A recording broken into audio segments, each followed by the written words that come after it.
जय महाराष्ट्र मित्रांनो, स्वागत आहे तुमचं अजय बनगे व्लॉग्स या चॅनलवर। मित्रांनो, चॅनलला सबस्क्राईब केलं नसल्यास सबस्क्राईब करा, शेअर करा, कमेंट करा।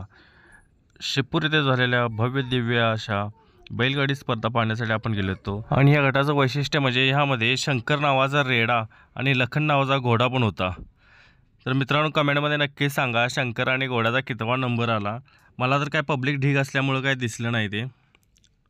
बघा, हे शंकर आणि हा लखन घोडा होता।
तर मित्रांनो, जनरल गटामध्ये अशी टॉपची एकदम बैला आलेली होती आणि गट पण सुटला, परंतु नंतर मैदानावर गट जनरलची बैलं जाऊन येईपर्यंत पाऊस असला जोरात आला की काय विचारूच नका, आणि त्यात व्हिडिओ पण आपल्याला काय करायला मिळाला नाहीत। तर मित्रांनो, कमेंटमध्ये नक्कीच सांगा 1 लाखाचा मानकरी कोण झालाय ते, आणि चॅनलला सबस्क्राईब करा। थँक्यू।